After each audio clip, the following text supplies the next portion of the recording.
Start in node 1 and work backwards today because the service module will be deep in the throes of cabling for the Meme Dwa. So we'll start there and then we'll move to the front of the station. In node 1, you can see here our galley table is set up, and there's two straps right here holding it rigidly and bungees down on the bottom holding it a little bit more springily, and it's in its half folded configuration. It folds up against the side there flat, and it folds out across the node to accommodate everybody. The hatch, as you can see, is unimpeded by the table, and a quick circumferential view of the hatch, which I think was asked for. And PMA1, we have started to burn down a lot of the supplies here, and it's actually looking pretty good, believe it or not, that narrow tunnel. And here we go now on to the FGB.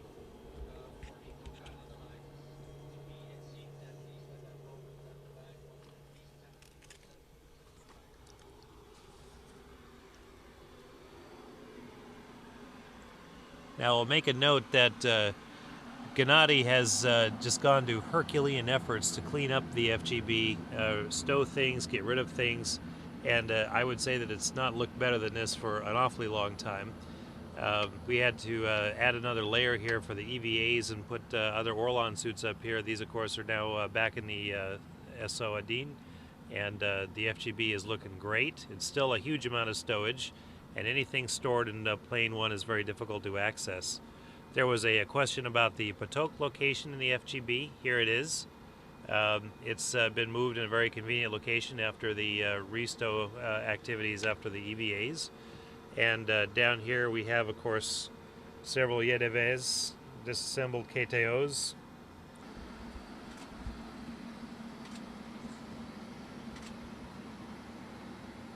And a quick look down at the docking compartment. There are several Orlons down there, but the way they're stowed, it's actually very convenient and still a usable volume down there. So just packing is everything, and of course our Soyuz 18S is down there. And moving into the service module, Gennady and Roman are hard at work photographing Europe.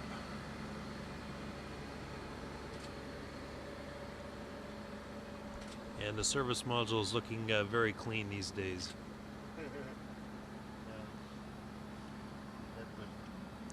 You are paying our compliment, Mike. Absolutely right.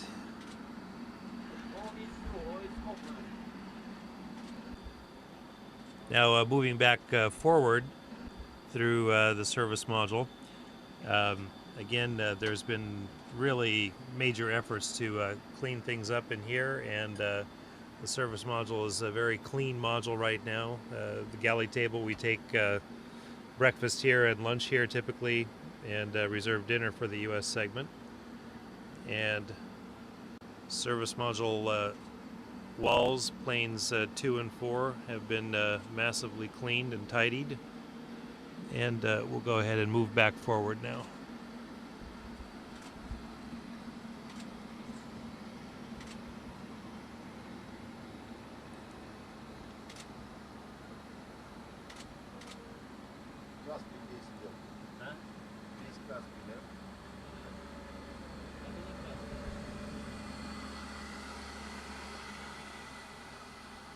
Here again you get a view of the FGB and how much flyway there is now compared to what there used to be.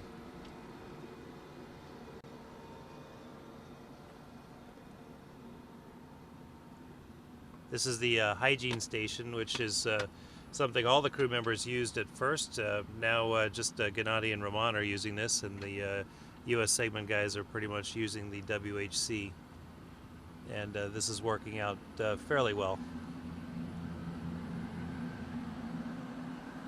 And of course the FGB, and down here is the 19S Soyuz down in the depths. Coming out again through the PMA, and the light at the end of the tunnel. And now we'll try to pay particular attention to stowage areas. And in particular, this is the, there we go, the Node 1 Nader hatch area. We still have leftover TVIS items in here from the maintenance that we did. And then looking starboard along the hatch area is a collection of CWCs. And of course, behind the A-Red, the port hatch, pretty much nothing is stowed there because of the dynamic envelope of the A-Red. And let's take a look overhead. So the zenith hatch area, we had done a lot of pre-staging of trash here before the last progress. And this area is, of course, I think slated for stowage for 17A. There is quite a bit of potential stowage area up here. Just as a note, when we do stow a lot of things up here, we lose some of the ventilation, we lose some of the lighting, and where we have to be careful again with the A-Red dynamic envelope, but it does swallow a lot of cargo there. Now looking at the Node 1 forward area, we see Koichi Wakata, the hero of Japan, and to highlight some of the stowage, on the starboard side here we have a CTB behind there, a jettison stowage bag with pre-trash gather items, and on the port side you see more CTBs. We've reported that these actually do cover some fire ports, and I think that's well known. The PFE is accessible on the port side there, but it takes a little while. So there you can see stowage pretty much along the port side. The green mesh bags you see here, here, and on either side, these are the U.S. segment crew members' athletic bags. We keep TVIS harnesses, tennis shoes, sweat towels, and things like that in here. And looking into the airlock, and a quick look around the hatch. Hatches are in very good shape. We do kind of inspect the hatches in a cursory fashion once a day or so, and do quick fly-throughs looking at hatches and excursions and anything that might be stuck in the fan filters. There's been a lot of work in pre-EVA tool gathering configuration, getting ready for 2JA, and the airlock in general is looking pretty good and pretty ready for the 2JA guys to get here.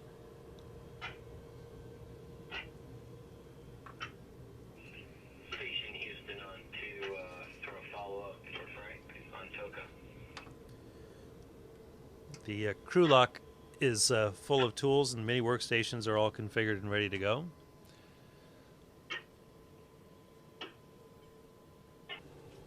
Okay, now we'll move into the lab.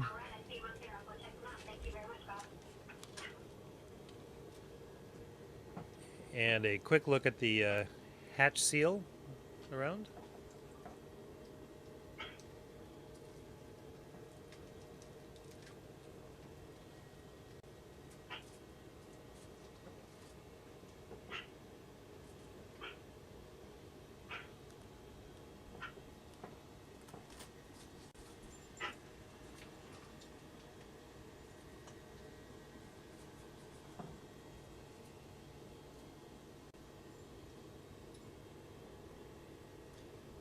And it's a little dark in here, but I think you can get an idea that the hatch is pretty unencumbered. And I will highlight the fact for the stowage guys that we do have some food deployed up here. We've been marking that in the database as Node 1 Starboard 1. And we turn this over similar to what we do in the service module here. Typically we eat dinner as a crew down here in Node 1, and a lot of this is rehydratable, and of course we're using our PWD for that. We're moving into the lab now, the U.S. lab.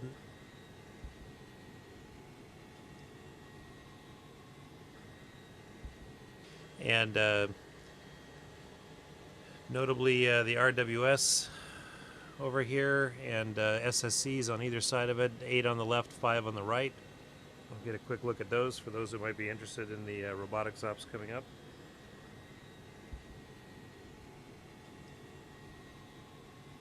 We've done several robotic operations in Expedition 19, and those worked out very well with this arrangement, using the SSC-5 as a procedure machine and SSC-8 over here as a Doug machine.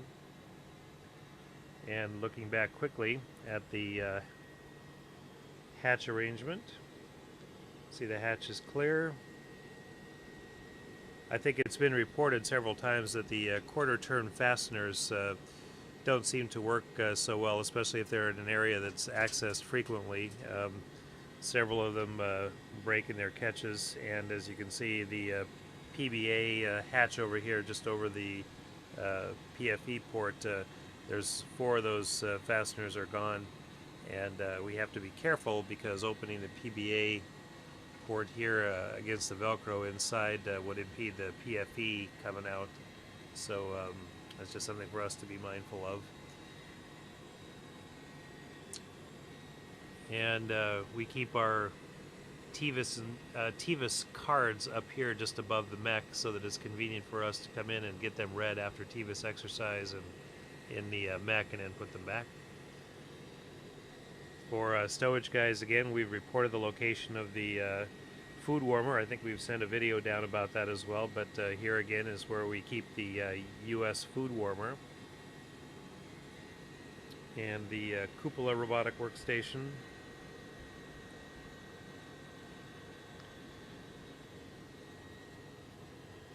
And as far as any other dynamic stowage goes, this is our pre-staging area for 2JA, the Lab Overhead 3 location.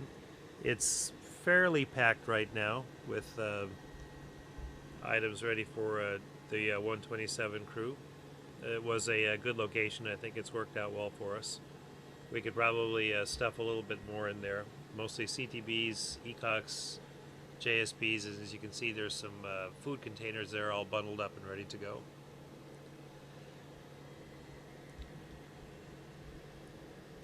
The Deck 3 area is still taken up by the AgCam, so our window constraints really don't have too much meaning to us. The AgCam window requirements are pretty much dictating the lab window activity, and actually the AgCam has had a problem. It hasn't worked quite yet, so we're not using that too much. A quick time to highlight the water wall in the starboard 2 area. Bob and Frank did a IFM here on the task list to try to get the water wall away from the SIR rack, and I think that's been fairly successful. Bungee cords are trying to keep that from impacting the wall. There's looks like there's one against there, but we'll fix that. And we do periodically reorient these to get them off the SIR rack. Now, concentrating for a time in the Lab 1 area, the TESS, which is now inhabited by Frank, one of the quieter places on the station. And the OGS rack, which we have reported several times before, this is a very busy area that was not supposed to have stowage on it, but of course we have the Altea on there. We do have an SSC here, which Frank uses office-wise, and if we have the BCAT payload set up, then we use it here. The OCA router is also situated here, and it's a bit of a mass of cabling. It is a trafficked area. The WHC is here, so we are looking for some alternate locations and suggesting a location in Columbus. We'd like not to put the BCAT back here. And a quick look at the hatch area. We've rigged a little seat track stud and a Velcro arrangement to keep this PBA hatch more or less closed. Tape wasn't working out so well for us, but again, the quarter turn fasteners have not worked too well for us there, and those have been taken off. Okay, continuing on, we're in node 2 now. I want to show the hatch here, looking aft from node 2. Again, we do kind of look at our hatch surfaces at least once a day during a fly-through, making sure that there's nothing on the fan inlets and hatches are clear and no drag-throughs. We do that pretty much once in the morning and more detail once at night. The mesh bag you see here is our dirty laundry staging area. Power strips down here on the starboard side, and the fan inlet here, which we find things in every once in a while. We do a lot of our PAO work here, so we have a video camera set up with a small computer desk we use for holding any scripting. The overhead hatch area, and we'll pay particular attention. We've reported this a couple of times too, but I think there's still been some questions. We have the emergency 1 book up here in the port area. We also have one of the monovacuumeters from the Russian side. The one that's typically used at the central post for reporting differs from this one by about 1.5 millimeters. This one reading a little bit lower. And the other question I think was concerning stowage, and so in the Node 2 Deck 5 area, you can see we do have some stowage here. It's actually not very much. It's a fairly deep pit. We were using it for empty CTBs here, and we've used most of those for 2JA pre-pack. You will see a couple of bonus food containers that some of us keep deployed here just to grab snacks out of and things like that, rather than running down to the Russian segment. These are also marked in the database. We have 1 KBO down here, and those are in fairly short supply right now on station, so we're using that fairly exclusively for unusual things such as medical trash.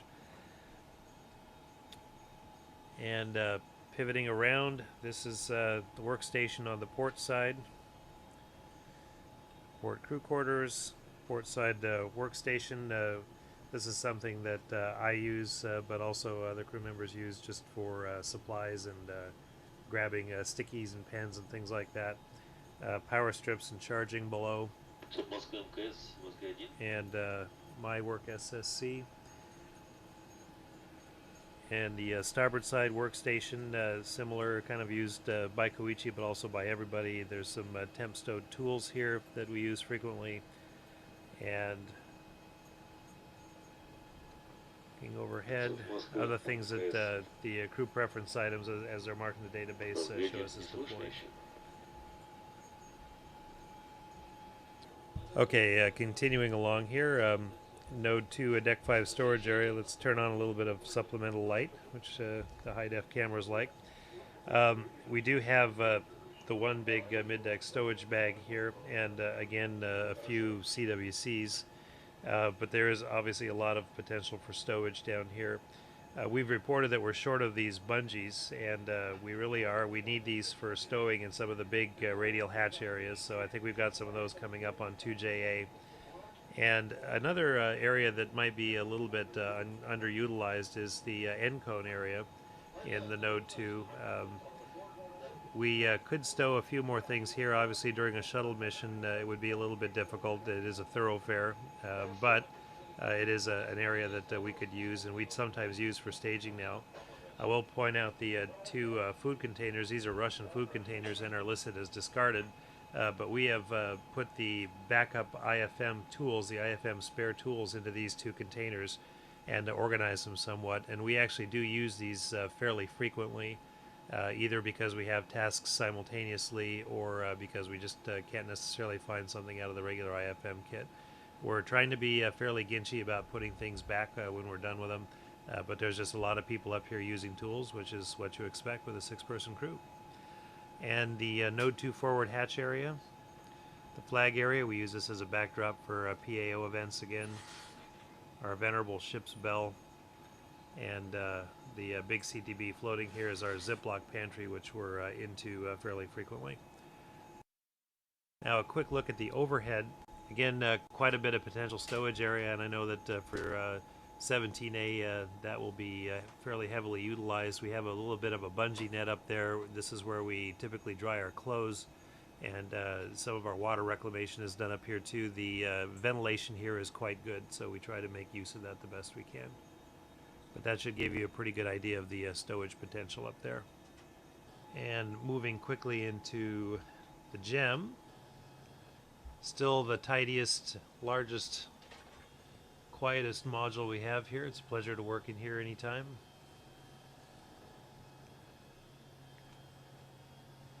And you can see fairly minimal stowage on the walls here. We'll pause for a quick moment here and show Bob's sleep station. Bob has been our displaced refugee without a sleep quarters of his own, but he's made very good use of this location. And we have the water wall behind there, which we've set up to give Bob some radiation protection, and of course there's a bit of a standoff to protect the shell heaters back there. And this is all empty space behind there in the forward 2 location. And looking up in the empty bay here, you see soft stowage, Japanese style, with the straps up there, which actually are working out very nicely. They're very easy to access, and we have no problem getting stowage from up here. Okay, and a quick look back at the hatch area, the gem port hatch area, very clean, very accessible.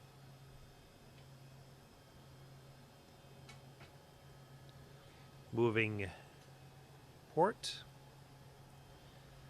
SSC-14 over here, which is wireless and we like to use for conferences. It allows us to fly the camera around a little bit and to give people a fly through of the station during our video conferences, which is very nice. And we do have a little bit of stowage over here aft of the airlock, and potentially forward. I think crew members have slept at both of these locations before, and of course this is an area we use also for PAO and for some of our photo events, because we have the magnificent window behind there.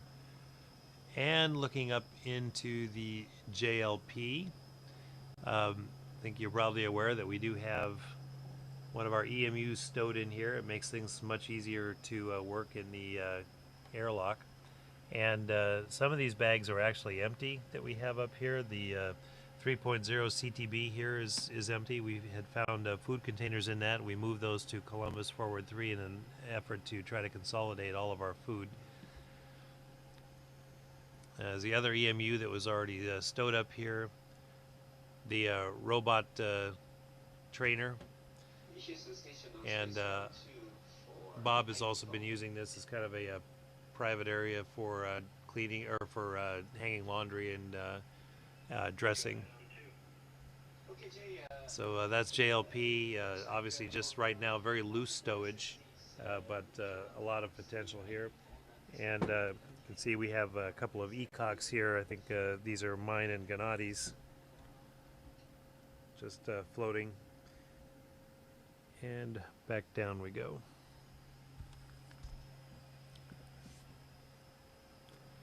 I will make one note that we're checking, Koichi. I don't think so, but we'll look into it. Thanks, Jay. we've had food stowed in so many different locations, including obscure panels in the FGB, and as well as the FGB floor, Columbus Forward 3, here in the JPM, up in the JLP. And we worked pretty hard to try to consolidate that in, well, let's see, behind this panel, which is the aft 5 in GEM, there's actually quite a bit of food in 3.0 CTB containers. I believe we have about 50 containers in there.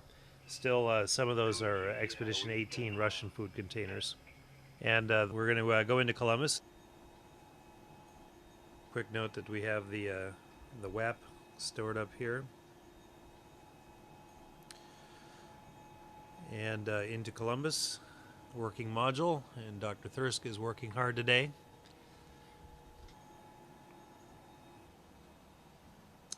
And we'll first swivel around since we're talking about the hatches. And the Columbus port hatch ring, unencumbered, seals in good shape.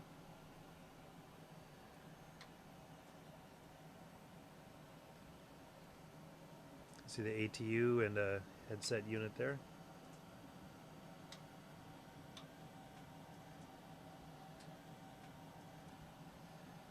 And we've reported in the past that the hard shell covers for the PFAs and PBEs in here, A, don't seem to fit, and B, don't seem to protect. And if anything, they might be a little bit more in the way than helpful. And we might be looking for some alternatives there for storage.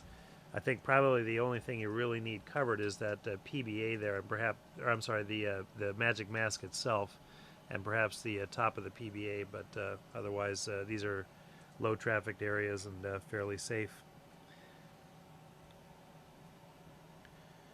And with regard to stowage, The only thing that we would consider soft and dynamic stowage in here is probably the Columbus Forward 3 area. We reported that we've tried to consolidate our food rations here as much as possible. So right now, we are stored in the JPM, where I showed you before, and here in Columbus Forward 3, as well as the FGB, and no other locations besides deployed. We have had a beta cloth cover on here, but since we access this quite frequently, we've just used the bungee trap here, and that's worked for us quite well. As you can see, there's still quite a bit of Expedition 18 Russian food here. There's, on this date of June 18th, we still have about 17 or 18 containers here, and then a few more in JPM, so we're still not quite done burning down the Expedition 18 containers. But this area does serve as a very good staging area for food. It's easily accessed and easily reorganized as needed. And looking very quickly at the starboard end cone, some storage here beneath the power bus distribution and the caution warning panel. Same issue with the PBA covers and the PFE covers here on the end cone. Not too helpful, but this is a very low trafficked area. This happens to be our recommended location for setting up BCAT again. Over here in this area, which again is very low traffic, and certainly nobody lives here, and I think that maintaining access to the emergency equipment would be quite simple. This also fulfills the BCAT's requirement to be oriented in the x-axis in general. So that is Columbus. Turn around and get a panoramic view of the module from here. There is a lot of science going on here now, so we actually have a lot of temp stow on the walls compared to usual. Usually the walls here are fairly clean. And we will notice that we have the large bag here stowed on the deck, which is from the ATV and ATV equipment. This is probably a very good staging area for large bags during STS-127, that we can get them straight in the door, relieve the mid-deck of their big stowage burden with the big bags, and just pre-stage them here without messing up the works too much in Columbus. Columbus remains a very functional module, even with the big stowage on the deck there. And I think that wraps up what people wanted to see with regard to hatchways and stowage. And, of course, our look in the Russian segment. And while we're coming through here, we'll just take another view of the Node 2, Deck 2 area. Again, a fairly cavernous volume with a very nice window view. We sometimes we take it for granted, but we often do our phone calling strung from the bungees overhead here and looking out the window below. It's a very nice view. And this, of course, is where the EarthCam payload is deployed. So stowage here would, of course, preclude that payload from being deployed here.